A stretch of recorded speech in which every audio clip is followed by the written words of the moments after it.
Friends, स्वागत है आप सभी का game with study YouTube channel में। फ्रेंड्स, आज हम सभी इस वीडियो में बात करेंगे बायोलॉजी के सिलेबस के बारे में, जो सभी कॉम्पिटिटिव एग्जामिनेशन के दृष्टिकोण से अति महत्वपूर्ण है, चाहे वह कोई भी कंपटीशन क्यों ना हो। इनफैक्ट पीसीएस दरोगा में भी इसी सिलेबस से प्रश्न रहते हैं। मैं इस चैनल के माध्यम से बायोलॉजी के पूरे सिलेबस को कवर करने की कोशिश करूँगा, और वो भी एक सीरीज़ के रूप में। तो आप सभी इस चैनल से बने रहेंगे और साथ ही साथ आप इससे संबंधित जितने भी क्वेश्चन होंगे उसका नोट्स भी रेडी करते जाएंगे, जिससे आपको दोबारा कभी भी बायोलॉजी पढ़ने की ज़रूरत नहीं होगी। तो चलिए शुरू करते हैं। तो सबसे पहले मैं इसके सिलेबस के बारे में बात करूँगा, उसके बाद हम उसके एक एक चैप्टर वाइज चैप्टर को क्या करेंगे, टॉपिक वाइज टॉपिक कवर करेंगे। तो देखिए, चूँकि यहाँ पे मेरे पास बोर्ड उपलब्ध नहीं है, इसलिए मैं नोट्स के द्वारा ही आप लोग को बता पाऊँगा।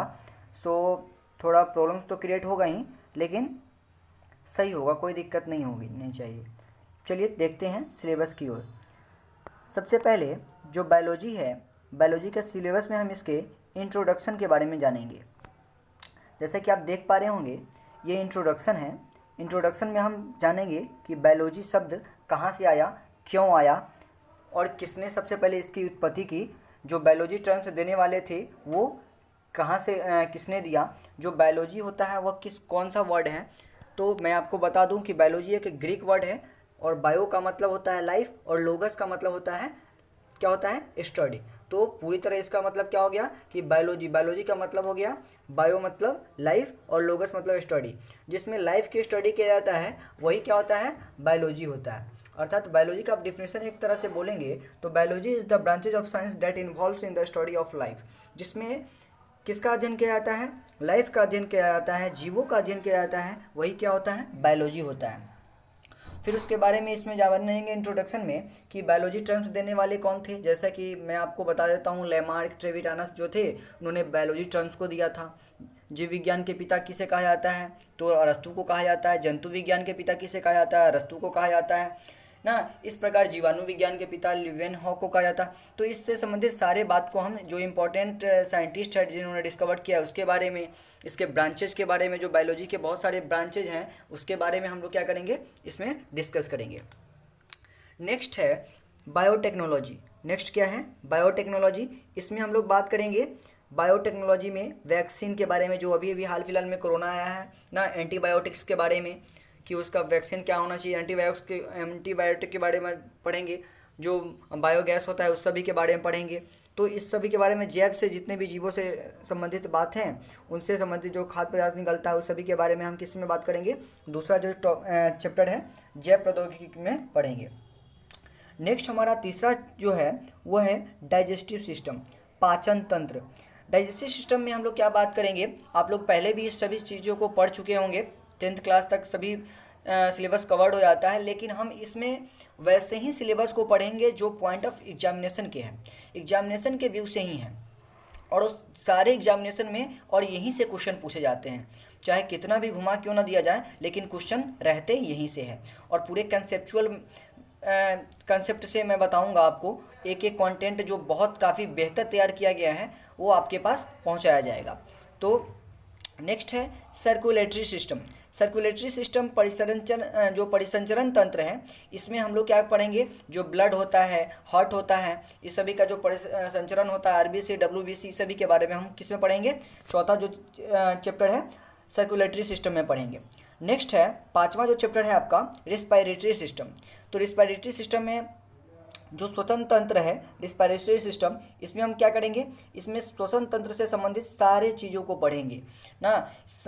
एक इंसान कैसे सांस लेता है वहाँ से लेकर के, और वो अंत उसका कहाँ होता है, वो सभी के बारे में कवर करेंगे रिस्पायरेटरी सिस्टम में। नेक्स्ट है छठा जो चैप्टर है आपका वो है nervous system.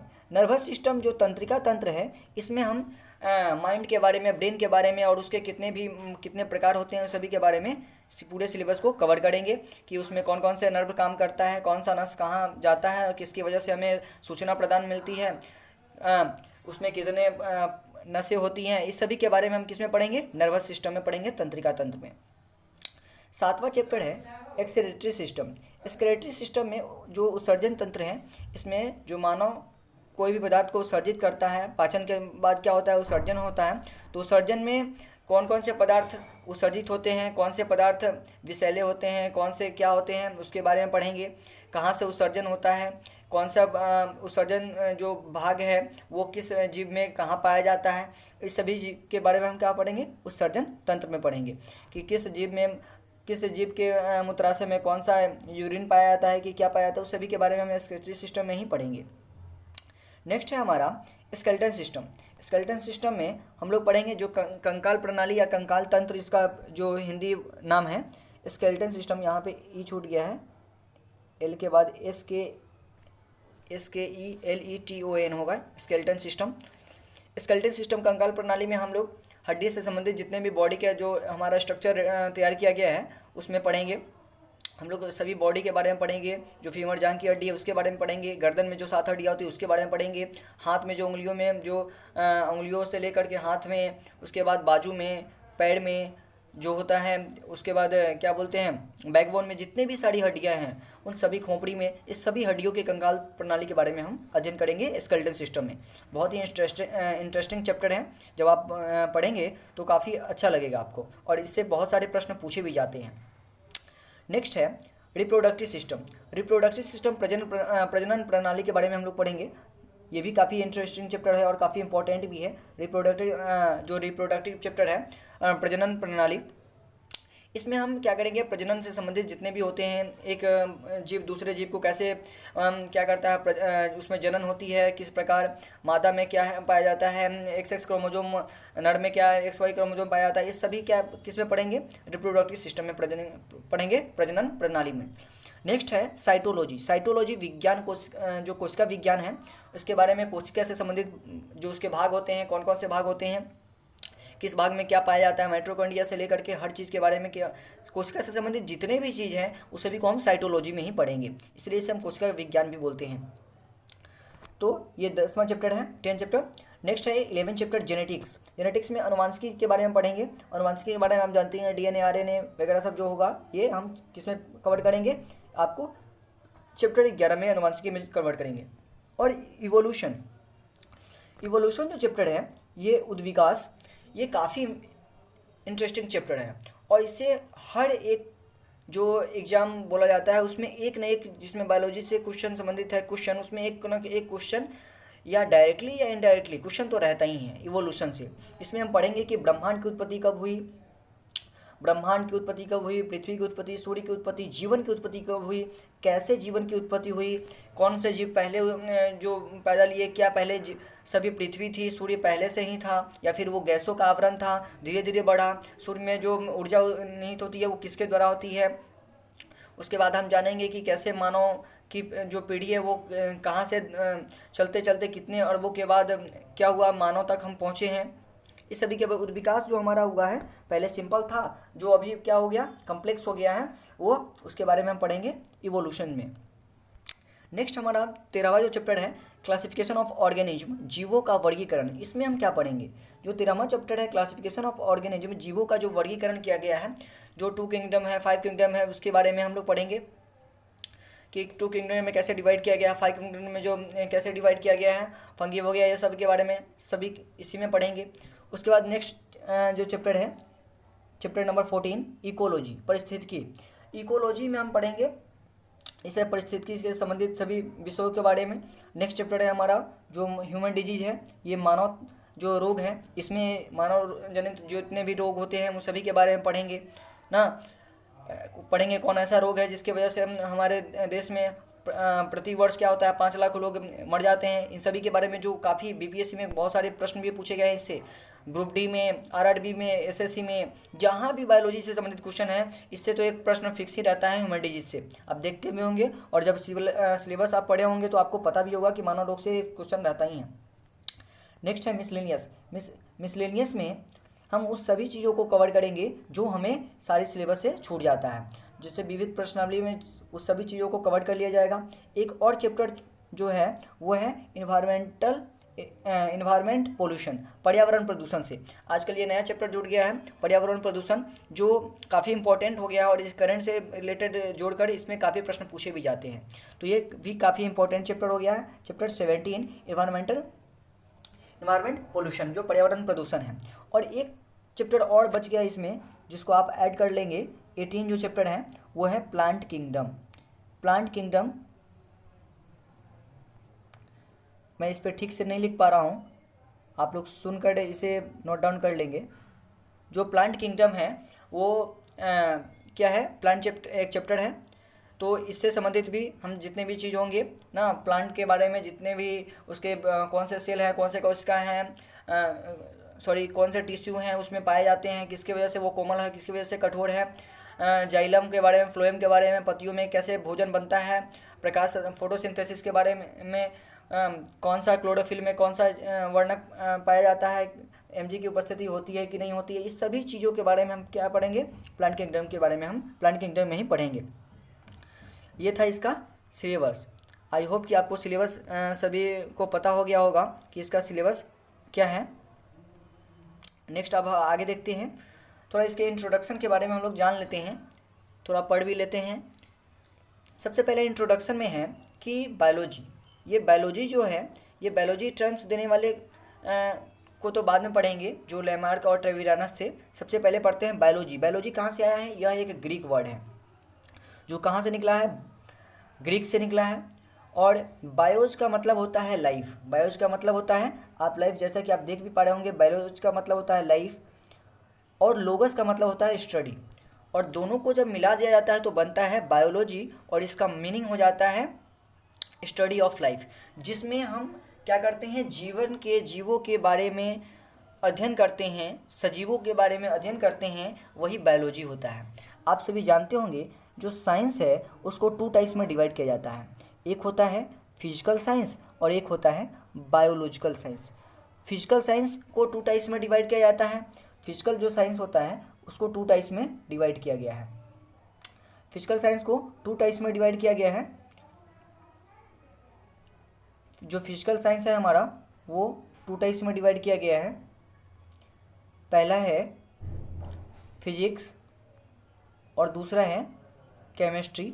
But biological science जो है इसके बहुत सारे प्रकार हैं, और इसमें बहुत सारे प्रकार हैं, इसके बारे में हम लोग विशेष रूप से चर्चा करेंगे कि नवजात शिशु का जो अध्ययन है उसमें उसको क्या बोलते हैं, न्यूरोलॉजी। बुढ़ापे का जो अध्ययन है उसको जेरेंटोलॉजी। पक्षी का जो अध्ययन होता है उसको ऑर्निथोलॉजी।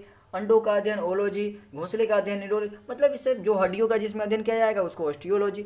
इस सभी के बारे में जानेंगे, पढ़ेंगे, और इससे मोस्ट इम्पॉर्टेंट ये सभी क्वेश्चन बनते हैं और क्वेश्चन हमेशा पूछे भी जाते हैं। चलिए नेक्स्ट देखते हैं इसके सिलेबस के बारे में। सबसे पहले इसका डिफिनीशन जान लेते हैं।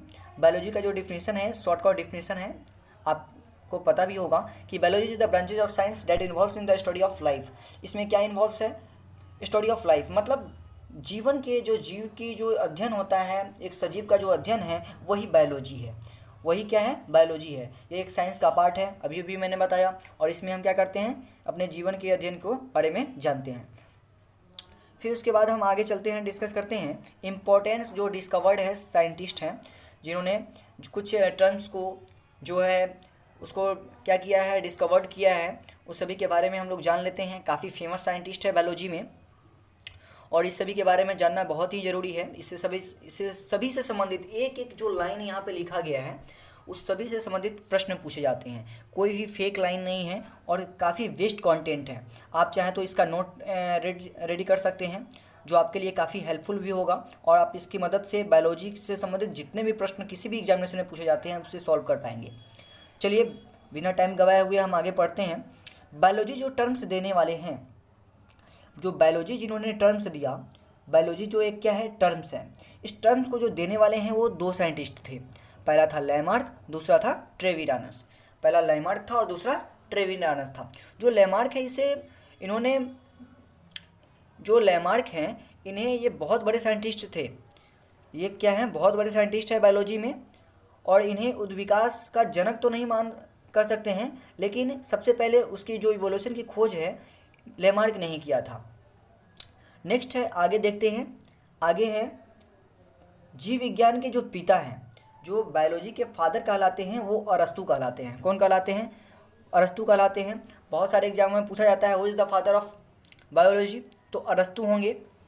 अरस्तु को ही बायोलॉजी के पिता कहा जाता है। ऐसे भी क्वेश्चन घुमा के आ जाता है कि आधुनिक जीव विज्ञान के जो पिता है वो किसे कहा जाता है, तो अरस्तु को ही कहा जाता है।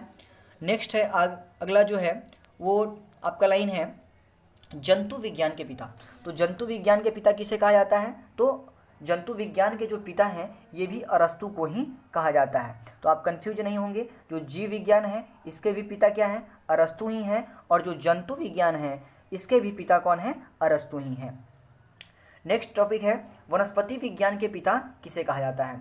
जो वनस्पति विज्ञान है जिसमें पेड़ पौधे के वनस्पतियों के बारे में पढ़ा जाता है, उसके पिता थियोफ्रैक्टस को कहा जाता है। किसे कहा जाता है? थियोफ्रैक्टस को। तो जीव विज्ञान जंतु विज्ञान के पिता हो गए अरस्तु, और वनस्पति विज्ञान के पिता हो गए थियोफ्रैक्टस। आगे देखेंगे वर्गीकरण के जनक। ये तो क्वेश्चन बहुत बार पूछा गया है कि जो क्लासिफिकेशन के जो वर्गीकरण के जनक हैं, जो जीवों का जो वर्गीकरण करता है, क्लासिफिकेशन ऑफ ऑर्गेनिज्म, उसके फादर कौन है? तो ये भी कौन है? अरस्तु हैं। ये कौन है? अरस्तु ही हैं इसके फादर। किसके? वर्गीकरण के। तो वर्गीकरण के जो पिता पूछा जाएगा तो कौन है? जनक अरस्तु ही हैं। नेक्स्ट है अगर आगे देखेंगे, आगे आ गया आधुनिक वर्गीकरण के जनक। तो यहाँ कन्फ्यूज नहीं होना है, अगर वर्गीकरण का जनक पूछ लिया जाए तो उसका आंसर क्या हो जाएगा? अरस्तु हो जाएगा। लेकिन अगर आधुनिक वर्गीकरण के जनक पूछा जाएगा तो उसका आंसर क्या होगा? लिनियस होगा। तो लिनियस का एक बुक भी है, जो कौन सा बुक है? सिस्टेमा नेचर है। जो सिस्टेमा जो नेचर बुक है, आई थिंक 1859 में इनका जो बुक आया था सिस्टेमा नेचर जो है, उनके द्वारा द्विनाम पत्ती दिया गया है ये। और इसी के इन्होंने क्या किया है? द्विनाम पत्ती, और इन्होंने ही आधुनिक वर्गीकरण की जनक माना जाता है। किससे? लिनियस को। ये टीकाकरण के जनक, टीकाकरण के जनक इसे कौन नहीं जानता? एडवर्ड जेनर को। एडवर्ड जेनर को तो हर एक बच्चा जानता है जिन्होंने थोड़ा भी बायोलॉजी पढ़ा है। टीकाकरण के जो जनक हैं ये एडवर्ड जेनर है। और ये तो इतना सारा हर एक एग्जाम में पूछ चुका है कि टीकाकरण के जनक कौन है? Edward Jenner, Edward Jenner. और बच्चा इसे बहुत अच्छी तरह याद भी कर चुका होता है। सभी को आई थिंक पता भी होगा कि टीकाकरण के जनक जो है जनक हैं वो एडवर्ड जेनर है। नेक्स्ट देखेंगे श्वेत क्रांति के जनक। श्वेत क्रांति के जनक, ये भी काफ़ी फेमस क्वेश्चन रहा है कि श्वेत क्रांति के जनक कौन है? तो वर्गीज कुरियन है। आपसे पूछ दिया जाएगा। लेकिन हरित क्रांति के अगर जनक पूछ दिया जाए या आधुनिक हरित क्रांति के जनक पूछ दिया जाए तो वे कौन है? अगर सीधा हरित क्रांति के जनक पूछेगा तो डॉक्टर नारमनवर बॉग है। कौन है? डॉक्टर नारमनवर बॉग हैं हरित क्रांति के जनक, जो विश्व हरित क्रांति के नाम से भी जाना जाता है। विश्व में जो हरित क्रांति हुई थी उसके जो जनक माने जाते हैं वो डॉक्टर नारमनवर बॉग माने जाते हैं। बट जो भारतीय हरित क्रांति के जनक माने जाते हैं वे कौन है? भारतीय हरित क्रांति के जो जनक है डॉक्टर स्वामीनाथन है। कौन है? डॉक्टर स्वामीनाथन। और ये बहुत सारे एग्जामों में पूछा भी जाता है, खास करके जो दरोगा हो गया, PCS हो गया, इस सभी एग्जामों में ये काफ़ी फेमस क्वेश्चन रहा है और बहुत बार पूछा भी है कि भारतीय हरित क्रांति के जनक कौन रहे हैं? तो डॉक्टर स्वामीनाथन।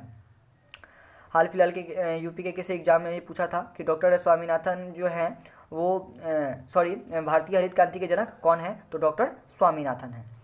नेक्स्ट है भारतीय जीवाश्म विज्ञान। जो जीवाश्म विज्ञान है, जीवाश्म के बारे में आई थिंक आप सभी जानते होंगे। जीवाश्म के अंतर्गत बहुत सारी चीज़ें आते हैं, जैसे कि आपका ईंधन भी आता है, पेट्रोलियम भी आते हैं। ये सभी चीज़ें जीवाश्म के अंदर ही आते हैं ना। हजारों लाखों वर्षों तक जो पृथ्वी के अंदर जो जीव क्या हो जाते हैं? धंस जाते हैं। उनकी अस्थि जो होती है क्या होती है? गल कर एक अस्थि के रूप में जमा हो जाती है, जो हजारों और करोड़ों वर्षों के बाद क्या होता है? एक ईंधन का रूप ले लेता है, या फिर किसी पेट्रोलियम का, इस सभी चीज़ों का जो रूप ले लेता है वही क्या कहलाता है? जीवाश्म कहलाता है। और उस सभी की खोज करने के लिए क्या होते हैं? जो साइंटिस्ट होते हैं उनमें काफ़ी क्या होता है? काफ़ी यंत्रों का उपयोग भी किया जाता है। तो इस सभी की जो खोज हुई थी, और भारत में जो खोज हुई थी, भारतीय जीवाश्म विज्ञान की जो खोज हुई थी, उसके जो जनक माने जाते हैं वो कौन माने जाते हैं? डॉक्टर बीरबल साहनी। तो आप याद रखेंगे, भारतीय जीवाश्म विज्ञान के जो जनक माने जाते हैं कौन माने जाते हैं? डॉक्टर बीरबल साहनी को भारतीय जीवाश्म विज्ञान का जनक माना जाता है। चलिए नेक्स्ट देखते हैं। नेक्स्ट है हमारा कि भारतीय पारिस्थितिकी के जनक। जो भारतीय पारिस्थितिकी है उसके जनक कौन माने जाते हैं? तो भारतीय पारिस्थितिकी के जनक कौन माने जाते हैं? डॉक्टर आर मिश्रा को माना जाता है कि जो भारत में पारिस्थितिकी के बारे में बताया गया है और जो इसकी खोज की गई थी और जो इसको बढ़ावा दिया गया वो डॉक्टर आर मिश्रा के द्वारा दिया गया। तो आप इसे याद रखेंगे, भारतीय पारिस्थितिकी के जो जनक हैं वो कौन है? डॉक्टर आर मिश्रा है। नेक्स्ट क्वेश्चन है हमारा, जीवाणु विज्ञान के पिता। तो मैंने बताया भी था कि जीवाणु विज्ञान के जो पिता हैं वे कौन है? ल्यूवेनहॉक है। कौन है? ल्यूवेनहॉक है। आप याद रखेंगे जो डेड सेल था उसका खोज किसने किया था? रॉबर्ट किसने किया था? रॉबर्ट ने किया था। लेकिन जो क्या था, लिविंग सेल था, उसकी खोज किसने की थी? ल्यूवेनहॉक ने ही किया था। इसलिए इन्हें जीवाणु विज्ञान के पिता भी कहा जाता है, ल्यूवेनहॉक को। नेक्स्ट है जो सूक्ष्म जीव विज्ञान है, सूक्ष्म जीव विज्ञान के पिता। सूक्ष्म जीव विज्ञान के पिता किसे कहा जाता है? लुई पाश्चर को कहा जाता है। ये आई थिंक आप सभी को पता भी होगा कि सूक्ष्म जीव विज्ञान के जो पिता है वो लुई पाश्चर है, जिन्होंने एक तकनीक भी दी थी जिसको क्या कहा गया? पाश्चराइजेशन कहा गया, उन्हीं के नाम पर किया गया। जो रोगाणु रहित करने के लिए जो टेम्परेचर होना चाहिए 62 डिग्री सेल्सियस होना चाहिए, जिससे आधा हाफ आवर रखने पर क्या हो जाता है? वो नॉर्मल टेम्परेचर हो जाता है। तो बस इतना ही, आज तक के लिए इतना ही रहने देते हैं। सो आई होप कि आपके लिए यह वीडियो काफ़ी हेल्पफुल रहा होगा। अगर आपको यह वीडियो हेल्पफुल लगा है तो प्लीज़ इसे क्या करेंगे, हमें मोटिवेट करने के लिए आप इसे लाइक ज़रूर करेंगे और अपने फ्रेंडों के साथ शेयर कर दीजिएगा। इसी तरह के वीडियो पाने के लिए आप इसे क्या कर देंगे? सब्सक्राइब कर बेल आइकन को दबा देंगे। धन्यवाद।